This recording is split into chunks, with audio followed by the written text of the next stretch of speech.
అందరికీ నమస్కారం.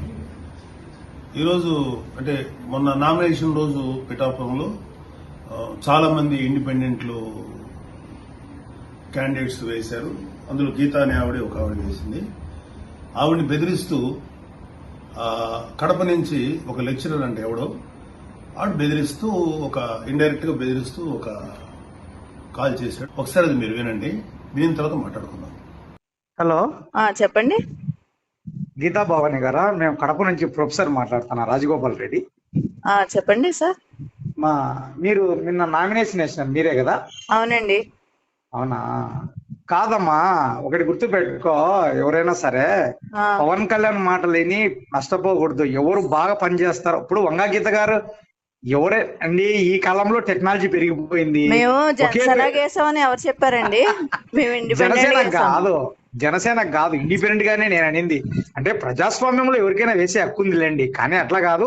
మరి మీ లాయరు అతని లాయరు ఒకే రకంగా ఒకేరే కదమ్మా? ఏమో తెలియదండి, అవి నాకు తెలీదు.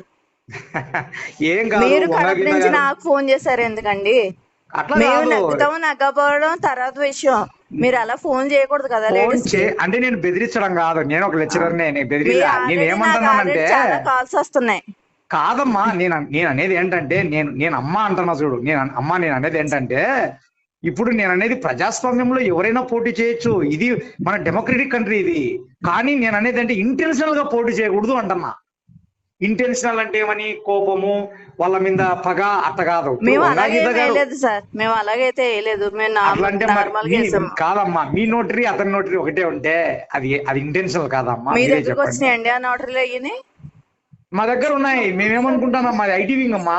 మాది ఒక సెల్. మాది ఐటీ వింగ్ అంటే ఒక పార్టీలో ఐటీ వింగ్ అంటే ఒక మంచి మేధావులం ఉంటారు దీంట్లో.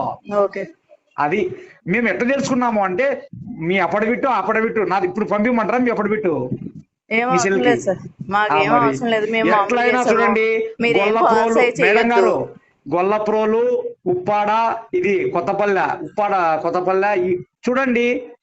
కాపులు వేయకపోయినా పర్వాలా, ఎస్సీలు ఉన్నారు అక్కడ, తర్వాత బీదా బెతకవులు ఉన్నారు. ఖచ్చితంగా వంగ గీత గారిని గెలిపించుకుంటారు. చూడండి, నార్మల్ గా కాదులేమ్మా, మీరు నార్మల్ గా కాదు చెప్పింటే ఇంటెన్షన్. చూశారు కదా ఈ లెక్చరర్ కడప నుంచి ఎలా బెదిరించాడు. మొన్న నేను చెప్పాను కదా, కడప నుంచి కొంతమంది గూండాలు వచ్చారు చేస్తున్నారని. ఇది వన్ ఆఫ్ ద ప్రూఫ్. అంటే ఒక ఇండిపెండెంట్ గా ఒక ఉమెన్ పిఠాపురంలో పోటీ చేయకూడదా? వాళ్ళు మాకు కూడా పోటీయే కదా వాళ్ళు. అంటే గీత అనే పేరు ఉన్నవాళ్ళు ఎవరు పోటీ చేయకూడదా? అలాంటప్పుడు మా జనసేన క్యాండిడేట్స్ ఎంతమంది తోటి డమ్మీ నేమ్స్ తోటి చేయించారు, ఎంతమంది తోటి మీరు పేరు చోట్ల వేయించారు? మీలాంటి నీచమైన పనులు మేము చేయలేదే. It is so accidental that somebody in the name of Geetha candidate గా ఆవిడ చేసుకుంది. దానికి మీరు బెదిరిస్తారా? చూడండి, చేయండి. మీరు వచ్చి ఏం చేస్తారో చేయండి, మీ సంగతి మేము చూస్తాం. మీరు అనుకుంటున్నారేమో మీరు ఓడిపోయే దశలో ఉన్నారు. మీరు చాలా చాలా చాలా ఎక్కువగా చేస్తున్నారు. మీరు ఎక్కడ కడప కాదు కదా, మీరు దావత్ ఇబ్రహీం దగ్గర వచ్చినా సరే మిమ్మల్ని ఎదుర్కొంటాం. ఏమనుకుంటున్నారు మీరు? అంత చేతులు కట్టుకుని కూర్చోని అనుకున్నారా? పిఠాపురంలో ఎవడి మీద చెయ్యి పడిందంటే చెప్తున్నాను, గుర్తుపెట్టుకోండి. ఏమాత్రం బెదిరించినా సరే మీకు మామూలు లెసన్స్ దొరకవు చెప్తున్నాం భవిష్యత్తులో. Be careful. మీ తాత జాగీర్ అయితే ఆంధ్రప్రదేశ్. ఏమనుకున్నారు మీరు? మీ దగ్గరే ఫైట్ చేసే కెపాసిటీ మీకు. రే, పోలీసు బిడ్డలురా మేము, ఓ పోలీసుకి పుట్టాం మేము. మాకు తెలుసు మీకు ఎలా ఫైట్ చేయాలో. మీకు ఇంకా అడ్డగోలుగా ఫైట్ చేయడం తెలుసు, మాకు కన్స్ట్రక్టివ్ గా ఫైట్ చేయడం తెలుసు. పిచ్చ వేషాలు వేయకండి. Be careful. ఇంకొకసారి ఇలాంటి బెదిరింపు ప్రాసెస్ మాత్రం పరిస్థితులు ఇంకా తీవ్రంగా ఉంటాయి. Be careful.